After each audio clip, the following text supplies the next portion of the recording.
দিনমান হৈ গ'ল বুলি কৈছে এতিয়া ইয়াততো মানে চলাই মাৰিলে দিগদাৰ হৈ যাব নহয় ল'ৰা ছোৱালী হওক আপোনালোক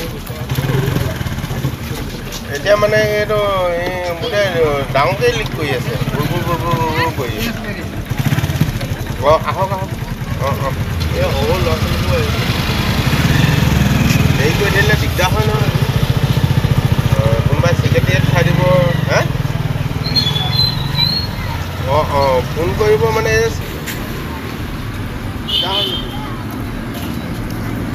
মৰাণৰ উখাপুৰত অৱস্থিত ৰজনীকান্ত ফুকন কেন্দ্ৰীয় বিদ্যালয়ৰ সন্মুখত পানীৰ বুৰবুৰণি দেখি আতংকিত হৈ পৰিছে জনতা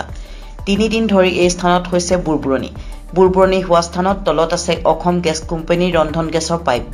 গেছৰ পাইপ ফুটি গেছ নিৰ্গত হোৱাৰ বাবে এনে হোৱাৰ সন্দেহ যিকোনো মুহূৰ্ততে ভয়ংকৰ দুৰ্ঘটনা হোৱাৰ আশংকাত কটাবলগীয়া হৈছে অঞ্চলবাসীয়ে ইফালে কাষতে আছে বিদ্যালয়খন ইতিমধ্যে অসম গেছ কোম্পানী কৰ্তৃপক্ষক বিষয়টো অৱগত কৰিছে যদিও কৰ্তৃপক্ষই কাণসাৰ নিদিয়াত তীব্ৰ প্ৰতিক্ৰিয়া প্ৰকাশ কৰিছে স্থানীয় ৰাইজে এতিয়া মই ল'ৰা নিবলৈ আহিলোঁ আহি পেলাই দেখিছোঁ যে ইয়াত বুৰবুৰাই আছে এতিয়া ছাৰক ক'লোঁ মই যিহেতু বুৰবুৰণি এইটো বোলে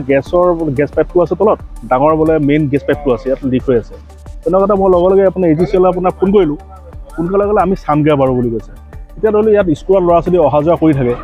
এতিয়া যদি কোনোবাই কিবা এটা কাৰণত চিগাৰেট খাই পেলাই যদি ইয়াত পেলাই দিয়ে এটা ডাঙৰ দুৰ্ঘটনা নহ'ব যে তাক আপুনি নুই কৰিব নোৱাৰি সেইকাৰণে এইটো পৰহি পৰা হৈ আছে খবৰ দিয়া পৰহিটো কোনে খবৰ দিছে নাজানো মই আহি পেলাই এতিয়া দেখিছোঁ মই আপোনাক লগে লগে মই আপোনাক খবৰ দিছোঁ তেতিয়া লগত এজনে আপোনাক খবৰ দিলে তেওঁলোকে কৈছে যে মই আপোনাক ফোন কৰিম নহয় বুলি কৈছে એટલે কিবা গায়ৰা মন্তব্য দিয়াত নহয় আপোনাৰ অনুভৱ হৈছে মই এতিয়া স্কুলৰ পৰা মানে ছোৱালী নিব আহিছোঁ তাত মানে 3 দিন ধৰি হৈ আছে বুলি কৈছে ছাৰে তাকে মই এতিয়া ফোন কৰিলোঁ কৈছে মই আহিলে ফোন কৰিম বুলি কৈছে আপোনাক ফোন কৰিম বুলি কৈছে ইমানটোৱে আৰু মইতো সেইটোৱে ক'লোঁ আৰু মানে কি কোনোবাই চিগাৰেট খালে জ্বলি যাব সেনেকৈ ক'লোঁ আৰু কথাটো সেইটোৱে আৰু বাকী ছাৰে যি কয় ক'ব মই gas company AGCL Assam gas company Moran